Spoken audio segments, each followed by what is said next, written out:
Jillian, welcome to the show. I have on the Capital Raiser show, Jillian Sidoti of Tobridge, Sidoti, and Crowdfunding Lawyers. I was just on your website, and I'm not sure if I saw this correctly, but your clients have raised $3.7 billion worth of. That's right. Yeah. That is an insane number. Oh my God. Yeah. I'm really looking forward to this conversation. I have personal questions. I want to talk about your webinars, the places that I've met you.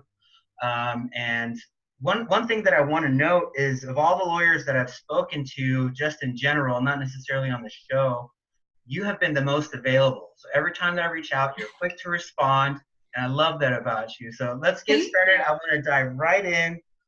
Tell me about how you got into this business of helping people syndicate and learn about raising money and doing funds in that nature.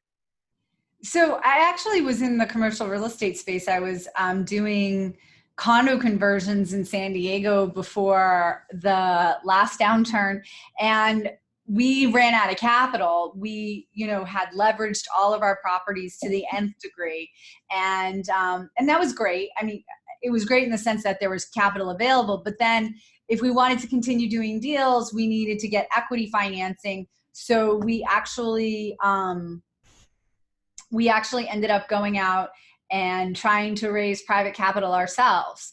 And so that's how I learned this whole entire business, was because I was doing it for our own deals ourselves. And there's kind of a story with it, because I did it all wrong. I did it completely illegally, completely wrong. So when somebody comes to me and says I'm doing this all wrong, and they get all nervous like I'm going to judge them, it's a great thing to be able to pull out of my back pocket and go, I've been in your situation before.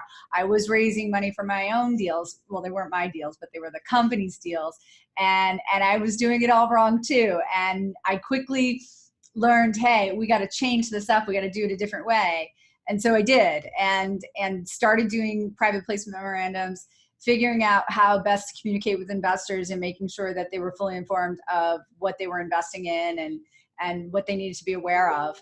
And after all of that, what we ended up doing was we ended up selling all of our properties, because the market changed. And the market changed so much so that there were no good deals out there at that point in time for what we did. We were, big condo conversion company, which required finding a apartment building, taking it down to studs and changing into condos. And, in 2007, that wasn't a great idea to start doing that. So I quickly transitioned from that into practicing law and helping other people do it for their own deals, particularly in other parts of the country. I'm here in Southern California, and in 2007, it made zero sense to do that in Southern California. A lot of people were doing it, though. I think condo conversions at that time was a big deal and a big avenue. Oh yeah, creating what they called a higher and better use of a property, because they could make more profit off of it. So that's always higher and better use, right? When you make more profit. So yeah, I mean, they were huge, and we made, there was so much money to be made. But when times got bad, in Southern California at that time, or really in the entire country, but in Southern California in particular, times got really, really bad. And so the wind of change really was less about doing condo conversions and more about finding opportunities in the single family space. That's when the single family space here got really kicking. And I invest in a lot of those deals, but for my other clients who were in the real estate space, I saw them buying mobile home parks, multifamilies, things like that in other parts of the country other than Southern California. Yeah, so those are big asset classes. Are you investing right now some of your money into deals, or is that something from the past? No, so I'm invested in multiple multifamily homes, multifamily buildings throughout the Midwest. I'm also invested in a multifamily building in Texas. I'm invested in a couple of mobile home parks and self-storage facilities. I'm invested in a couple of funds. I used to do investing in notes, but I just haven't had any deals come up in recent history. But that's something I'm highly interested in coming up in the next year or two, because I believe that market is coming back. I don't want to say it ever went anywhere. It didn't really go anywhere, but I think the opportunity for investing in notes is really going to be there in the next year and a half to 2 years. And so, yeah, I'm invested all over the place. I'm invested in a couple of properties out in Ohio, just townhomes. Those are ones I own independently. I'm not in part of a syndicate or anything like that, but those, I'm looking to get rid of those. So if anybody wants to buy 3 townhomes in Ohio, I got them for sale. So the majority of your investments, you're as a passive investor? Yeah. I'm a much better passive investor than I am an active investor. I've done some of my own, buying of properties myself, like the properties in Ohio. I've also flipped homes myself here in Southern California, and it's always turned out fine and all right. But the reality is I'm running a law firm as well. And I also am the mother of 3 children. And I also like to volunteer and make sure I have time for my kids, and the law firm does quite well for itself. And I employ a lot of people. And so I have to figure what is doing more good. Is that the right English? I don't know. Is that grammatically correct? It doesn't matter, but you're doing lots of good. I mean, you told me you're going to go volunteer just in a little while after the show. Yeah, right? And so that's what's doing the most good right now, both financially and in the best and highest use of my time. So I focus on those things, and then I don't do so much active investing as I probably could or would like to do, because as we all know out there, for those of you that are active investors, active investing takes a lot of time and a lot of energy and a lot of everything. So, like I said, I flipped some houses myself before, especially here in Southern California, but I'm a much better passive investor. So all of those deals I was just talking about, with the exception of those properties that you would like to buy in Ohio, are all passive deals. Okay, there's so many different ways that I can go right now, but I want to go back to something you said earlier, which was you were talking about how you became a lawyer. So were you raising money before you became a lawyer, or did you have a law degree and then raise money and then specialize in syndication? Such a good question. I was in my last year of law school when I got into commercial real estate and started doing that. I wasn't really sure I wanted to be a lawyer. I didn't really care for other attorneys, to be perfectly honest. I didn't know where I kind of fit in, and I knew I wanted to get into real estate. So I did. I got into real estate. And while I was studying for the bar is actually when I learned about this. This is stuff they do not teach you in law school at all. And that's when I started learning about this world of money raising and things of that nature. And I had taken real estate law. I had taken real estate finance law. I took all of these classes. I took tax law. I took estates and trusts. None of it covered this world of private capital raising or private equity financing for real estate at all, or private equity financing for anything, period. So it really was like one of those things that I was learning while I was studying for the bar and trying to get out there and do things in the real estate space. So I had passed the bar, continued doing the real estate thing. And then it was at that time that I realized that the market was changing, and I need to have a contingency plan. So luckily I had that law degree to fall back on. Yeah, that's nice. I actually almost studied law. I was going to go into chemical patent law because I had a chemistry degree.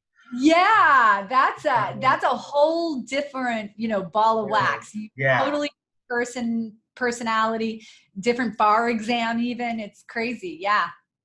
Yeah, my father was a real estate investor though, and he told me as a doctor, he said, I made all my money in real estate, so this is what you should do. He died early, but I always That think that that is such good advice, because truthfully, it's the same thing that I tell my kids, right?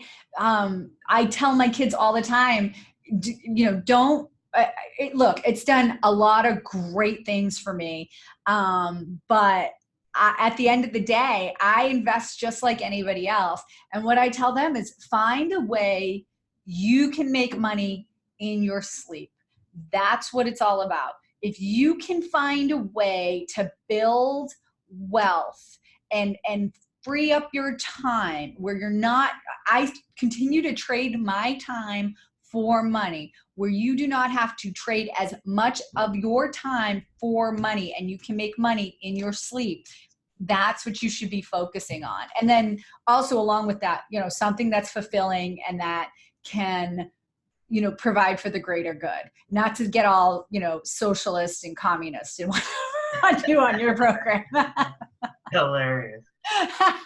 Okay, so couple things. I want to jump right into the private money Rockstar. So you teach people how to raise capital, but are you planning to raise capital for your own projects? Because that would make you an active investor, or is Right. that something that you're kind of guiding people on what they need to do so that they don't get themselves into trouble?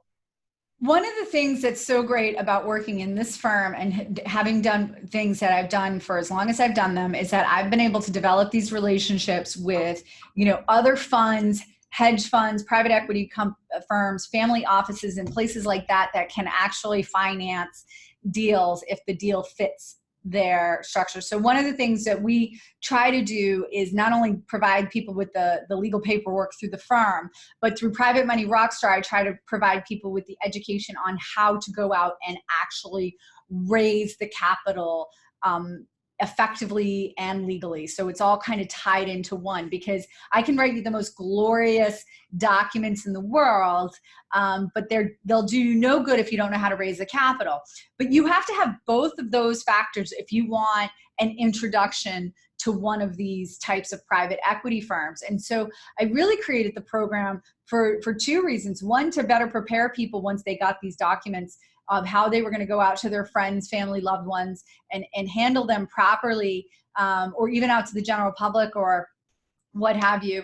And then also to prepare them for private equity, or prepare them for a family office, or prepare them for a hedge fund, so that those types of entities like a hedge fund or a private equity firm would say, yeah, I can see you guys know what you're doing and you got it going on over here. I'm willing to throw some of our investors' capital into your deal. So do you think that you would need to have the specialization and the property in place before you even ever speak to a lawyer, or do you find that people come to you asking for advice without even knowing exactly what project they're going to be doing? That you definitely, okay, so it's a question of whether what you as a marketer, not as a real estate investor, but as a marketer, feel more comfortable with. And let me tell you what I mean by that. You absolutely do not have to have a property prior to putting together your documentation. With that being said, if you feel more comfortable with marketing the deal itself to your potential investors, then you should wait until you have the property. But like, let's take single family flippers, for example. That's just silly. You're not going to come to me with one single family property and say, unless it's like a multi-million dollar single family property, you're not going to come to me and say, I have this one deal and I want to finance this one deal. No, you're going to do a fund. So the fund would say, we're going to buy single family properties. I'll just use Southern California as an example. In the Southern California area that yield at least a, 15% IRR, or whatever the case may be, that require minimal rehab, are in these locations, whatever your criteria are, that's what you're going to tell me prior to going out and putting the deal together. And that's the deal we're going to be putting together. But that doesn't mean you have a property identified. Okay, very good. I want to ask you further along the lines. So the syndication versus the fund, what are the differences between those two?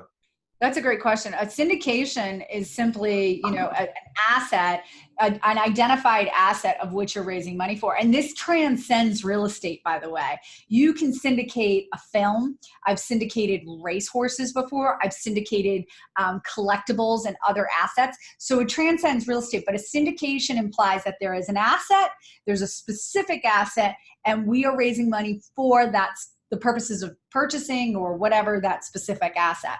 With a fund, we're saying, hey, we're gathering a ton of money and we're going to go out and buy all kinds of assets, or we're going to buy assets that look like this.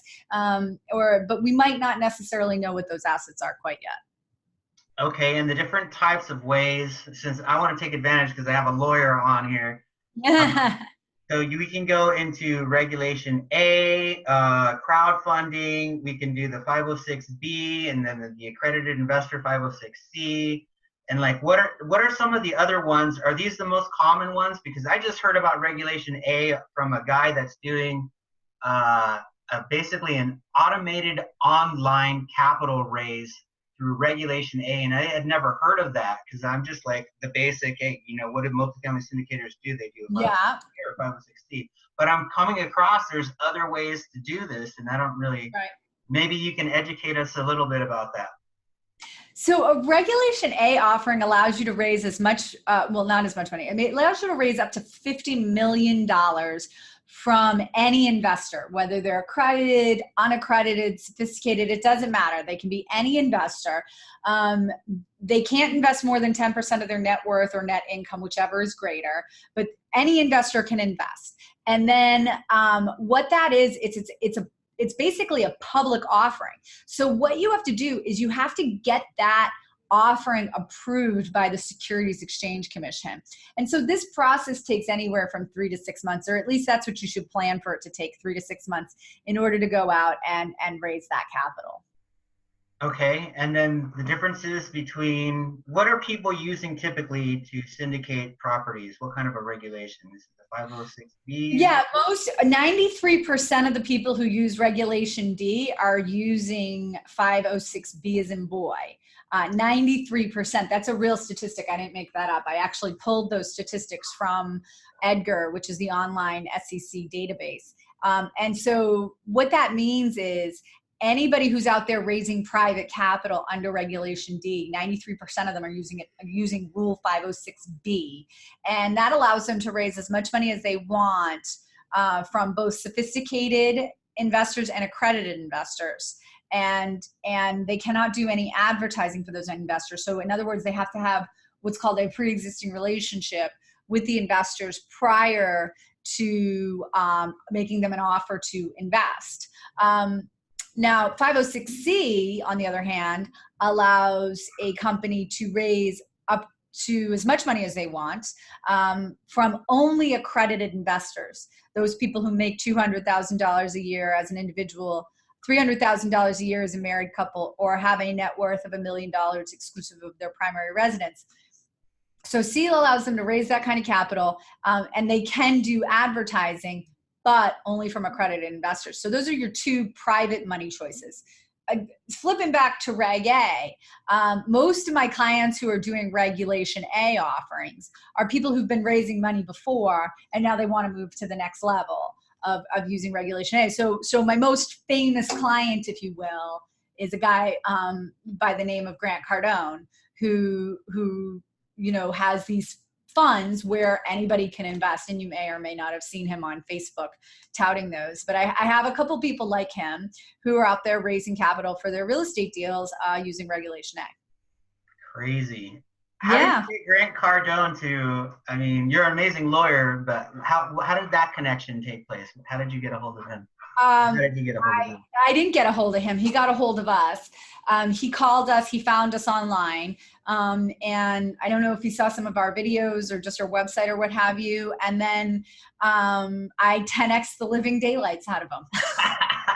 That ain't even a joke. Using his own jargon with him. That's hilarious. Well, I didn't even have to use his own jargon. I literally used the techniques he taught in 10X on him to convince him to use us as his provider. Was just super I mean, I hate to, like, I try to be like this with anybody who comes through the door. I don't want to say that, you know, he's special, but I did go a little above and beyond with him. He asked an unusual amount of questions with an unusual amount of detail needed in order to make a decision, you know, really asking about random in weird laws that didn't really apply, but I wanted to make sure he understood why they don't apply. So I would write, you know, these long dissertations on that kind of stuff. Most of the time people aren't coming in and asking those kind of complicated questions. So I don't have to perform to that level, but I did, knowing that,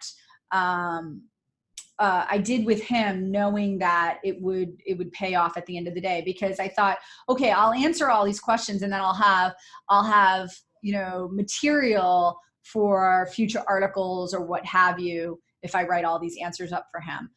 Even if I don't get the client. Well, fortunately, I did get the client. I was just super responsive. I try to be like that with everybody.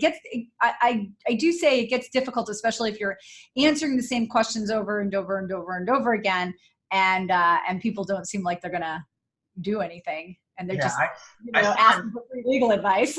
I saw an ad that he did where he was offering, and because of the lawyer, you know, because you helped him in such a way that he can announce what kind of rates of return he can offer to people. He was talking about 6 or 7%, which is great for the majority. It's way better than what the bank is offering. But that leads me back to you and your passive investing. From the investor mindset, what is it, from a passive investing mindset, what is it that you look for, and how do you decide how to get into a deal as a passive investor? Because obviously it's not just about rates and returns, it's about mitigating risk and how comfortable you feel based off of the relationship that you have, and whether you find them credible and trustworthy, and if you like them, obviously. Right. I start with the ethics. I always start with ethics, because my passive investing is not just my passive investing is not just in real estate. My passive investing is also in other higher risk type of opportunities. So I always start with the ethics, which is, you know, an unusual thing, I think, for a lot of people. But I mean, a perfect example, I got asked to invest in an ice cream company. I love ice cream.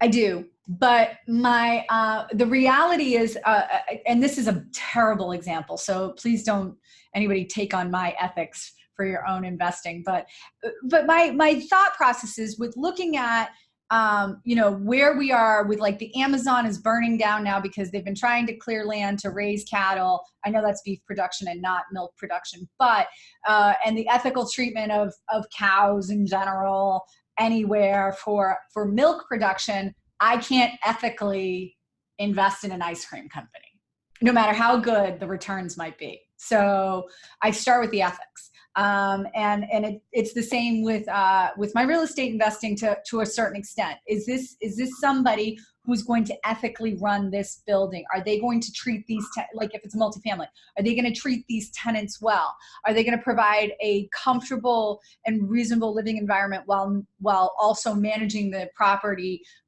appropriately to provide returns to investors in the manner that they say they are? Returns are like a far second or third for me in terms of what is being offered, because at the end of the day, you can offer me 20%. It's all about whether you can perform, and are you going to do it ethically? Wow, I had never really thought about, I mean, the ethics in terms of the company is incredibly important, but you're actually like on a broad, like, world scale. Yeah. I got to think, am I going to be happy that I invested in this, like, 10 years from now? Yeah, no doubt. So that's good food for thought. Now, back to the private money Rockstar. Now, you just started one yesterday because I saw your webinar, Yeah. Is it too late for people to get on board with the No, I would. Rockstar? It's never too well. I encourage people to start from the beginning. We do a 6-week program where I coach you for 6 weeks. However, I want to encourage everybody to get in right now because we've only done 1 week. The first week was just an introductory week, and quite frankly, you can see the video right on our private Facebook page. We create a private Facebook page for that group. We're on the Lollapalooza tour right now, so you'll be joining the Lollapalooza tour, and you get in and you can check out this week's class and see what the homework assignment was and catch up in plenty of time. We meet on Tuesdays at 5 o'clock Pacific time on Zoom, just like what we're doing right now, and it's a lot of fun, and I have a great group of people this time around. And you're not going to just learn from me; you're going to learn from that great group of people. We do like a little mini mastermind. It's really quite great. How long have you been doing that for? We've only been doing it for like a year. I started probably last November, I think. I actually started selling it last November and then started our first class last December. And it's been going really, really well. We have not had a lot of students in the program. I'm very purposeful about that. I have to think about the fact that my time really has to be dedicated here at the firm, and the fact that, there are people who are paying us a lot of money to do their legal documents. So I try to really manage my time properly in that sense. And then Private Money Rockstar is a side project, but I've purposefully kept it small so that I can give the attention to the people who are in it that they deserve. Okay, so for somebody like me, I told you a little bit about my story. I started the show because I want to raise capital for the Baker group, and I'm using the show as an ability to create an interview-based authority platform and create not only an image, but explain to people that I have a track record with my company, and I'm leaning hard on them because they're amazing. They've done 15 syndications. But for somebody like me, who my job is specifically to raise capital, or at least one of the things that I'm supposed to do, what can somebody like me get from going to the Private Money Rockstar? And do you think there are ways that I can utilize what I'm doing right now in conjunction with what you're teaching so that I can raise money for my group? Oh, I could help you. The program itself could help you so much. I don't want to make it all about me, but so in the program itself, so you get 2 things. You get 6 weeks of coaching from me, but you also get 6 classes, if you will, that are pre-recorded. They're an hour long each in the system, the online course system that we have. So you have this video. Then also with each video or course come templates, resources. I also have I have templates, I have resources. I also have quizzes at the end of each little course so that you can, just do a check to see if you got what you needed from it. And then finally, one thing I'm really proud about is that I realized that there's a lot of different types of learners out there. So I not only have the video, I also have almost like a study guide white paper for each individual course that's about 18 to 30 pages each. So you're getting all this information. You get to keep those downloads. You get to keep. They're downloadable. You can download them right to your computer. All the templates, all the resources. I have these specially made I made them myself, spreadsheets to help you figure out the returns you should be paying your investors, when you should be paying those returns, how you can change the returns in certain ways. I have 3 or 4 different spreadsheets that do those types of things for you. There's just so much great stuff on there that you can use no matter where you are on your money raising. I mean, I have a couple people in my class right now, one gentleman who's raised millions of dollars, and he's still taking the class because he feels like, hey, there's even more I can learn, because I'm taking not just my own experience in raising private capital, but the experience of all my clients, the $3.7 billion in clients that I have. Yeah, honestly, I found it to be incredibly affordable. I mean, if you think about it, if I saw correctly, it's a $1,500 investment, or maybe slightly less than that. And then when you're raising capital, if you're raising millions and millions of dollars, or if that's your goal, to have such a small investment, for your own personal benefit, if you can just get 1 or 2 tools from that, I see a lot of value in that. Yeah. In particular, though, what I want to know is how do I find the people, or how do I attract the people that have money to myself? Right now I'm using LinkedIn effectively to create a relationship, and I'm not asking for money. I'm just kind of turning it over to the investor relations guy. But when I start raising capital personally and start talking numbers, or in certain cases when I can do that, how do I find those people outside of LinkedIn to connect with? Is that something that your course teaches?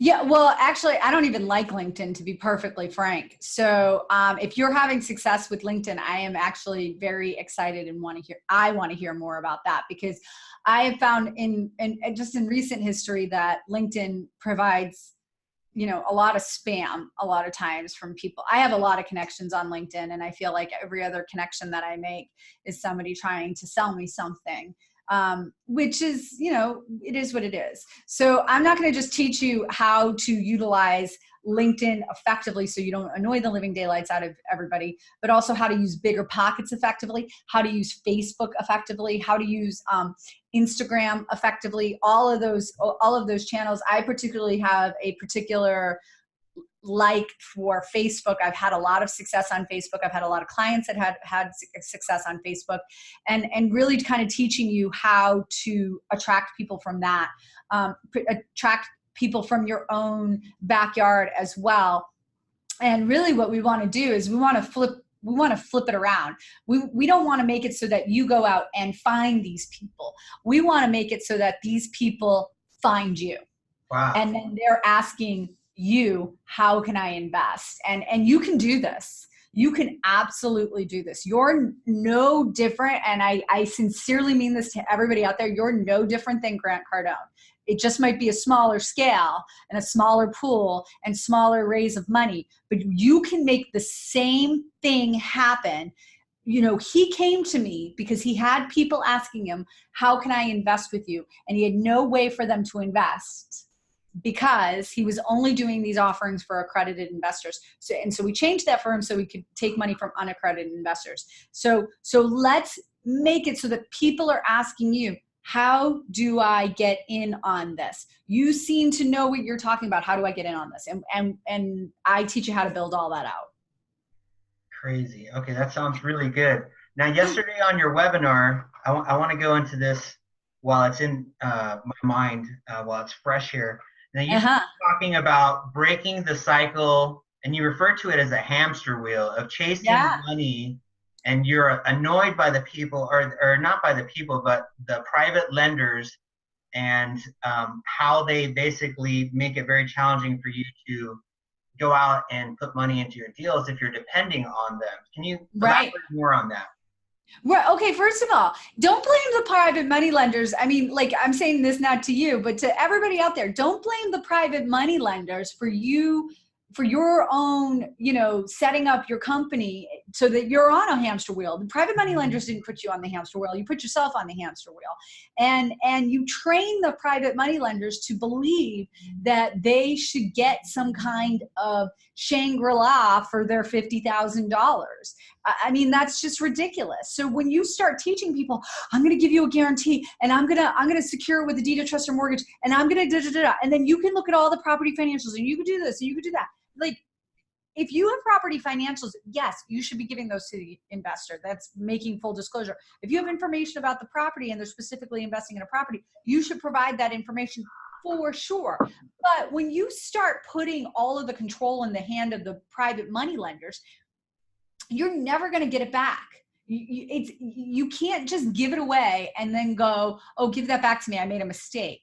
That's like, I just think about if I gave my 4-year-old a cookie and then I said, oh, wait, I made a mistake in giving that to you, and tried to take it away, he wouldn't be very happy. So it's the same with your private money lenders. You're teaching them that this is what they deserve. So you've got to be able to set it up for success from the very beginning, and understand that they are passive and you're giving them the opportunity. There's an analogy I always use. I never think it gets old. I've been using this analogy for 10 plus years now. And the analogy is this. you trade, when you're trading money for time, you can always get more money. You cannot get more time. Time is not fungible. Money is fungible. In other words, there's more that can be had. Time, there's not more time that can be had. And your investors are investing money. You're investing time. Value that time as much as you value their money, and care for your time as much as you care for their money. One should not stand above the other. However, at that same time, if you're constantly saying, give me your money, give me your money, give me your money, here's the deal, let me tell you all the deals, points, and let me give you all the bells and whistles to go with those deal points, and then you're taking it and you're placing it in a property, and then the property sells, and then you're giving it back, you're starting that cycle all over again. Give me your money, here's all the deal, I'm giving you a deed of trust or mortgage, and like, don't worry, you're secured. How about just giving the investor a nice rate of return and communicating with them regularly, because you're doing all the work and you're trading time that you cannot get back to do all that work. So then how do people get off the hamster wheel? Just by not setting themselves up that way? Yeah, but also when you do have to, like some of you are on the hamster wheel, some of you are going to start on the hamster wheel. I'm not going to convince you otherwise, and that's fine, and I get it. But once you jump off the hamster wheel, don't crawl back onto it, like because a private money lender gives you resistance or what have you. Jump off and commit to jumping off. As a matter of fact, I want you to jump off and then light the hamster wheel on fire so you can't get back on, right? So what do I mean by this? Because here's what happens oftentimes.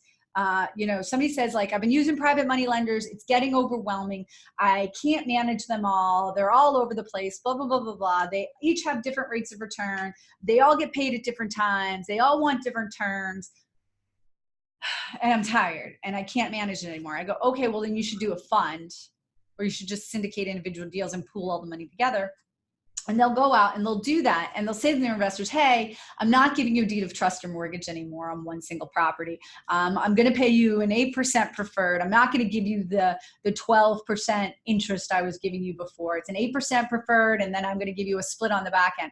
And the private money lender might say, no, I don't want to do that. I want what you gave me before. And they think they're going to be able to convince you to do that because that's what they're used to. But look, if you've built up this trust with this private money lender, they're not going to just jump ship and go somewhere else. You've built a trust and a rapport. If you've done a good job by that private money lender and you explain to them, I have to do this for my own personal sanity and so we can grow appropriately. And not only that, I'm going to diversify you amongst many properties, and now everybody's going to be on a deal together. If they don't like that, then you need to jettison the investor. You can't treat all your investors differently. It's like, again, I hate to equate them to children, but it's very similar. No, I get it. Okay, so I want to talk about, I've been coming across a lot, my specific niche is multifamily syndication. I've been coming across a lot of people. I'm hoping that my audience is made up of either people that are successful multifamily syndicators or people that are getting into it or have done their first deal. At which point, my question, I want to know this. So you do your first syndication, you start growing, and then you want to scale your business. The relationship with your lawyer changes, and the way that you look at paperwork and the way that you look at properties and your investors and everything about your business starts growing.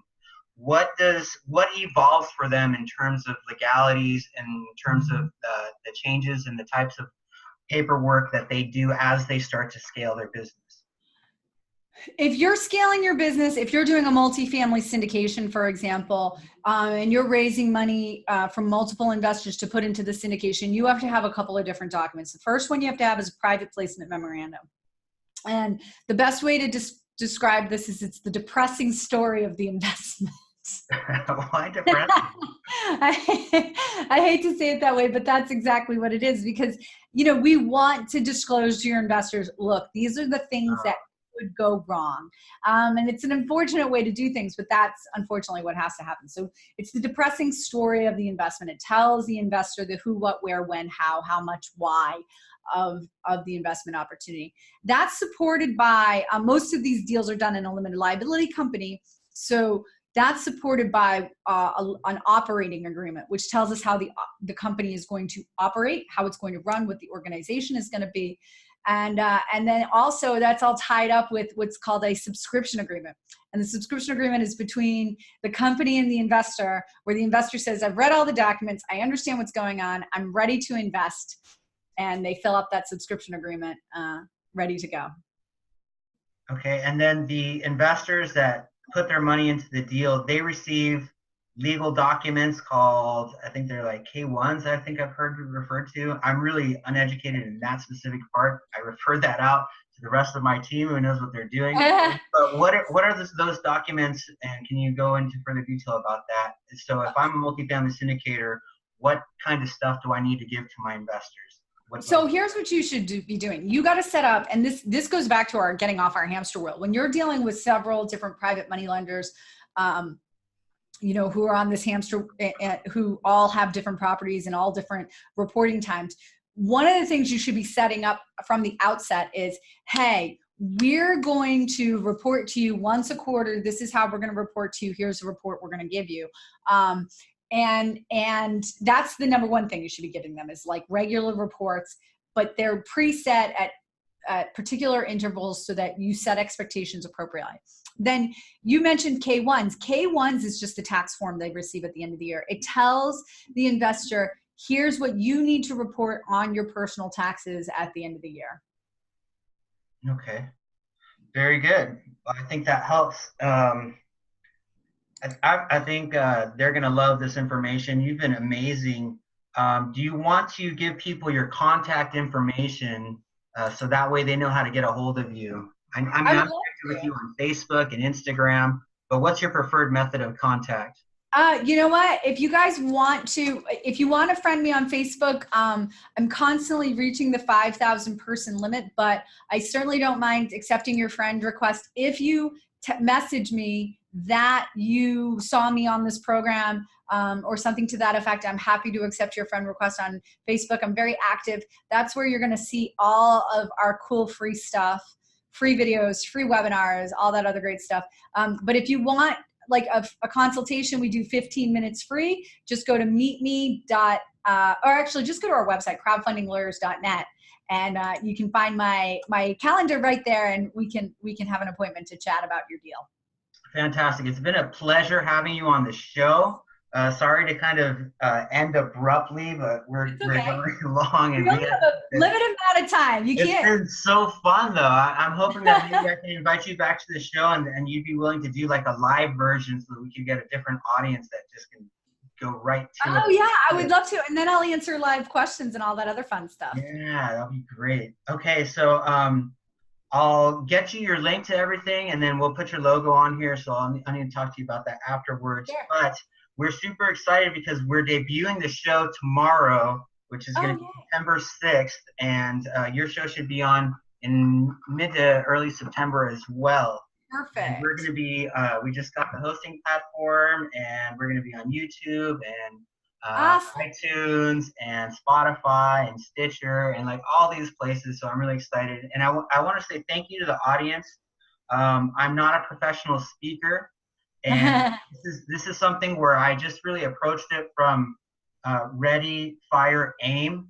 And I'm getting it all together and getting better as I go. And the quality of the guests, thank you again so much. Everybody that continues to come on to the show, it's like the quality of the guests is just getting better and better. And today's recording was phenomenal. So thank you for bringing your energy and for my pleasure. The community. And I like that you really talk about the ethics and really look into some of the other things, not just the numbers behind the company when you invest. I do what I can. But thanks so much. I'll so if you just email me and Lauren, we'll get you all those things that you need. All right, thank you. All right, have a good day, and I look forward to talking to you soon. All right, talk to you later. Bye-bye. Yep, bye.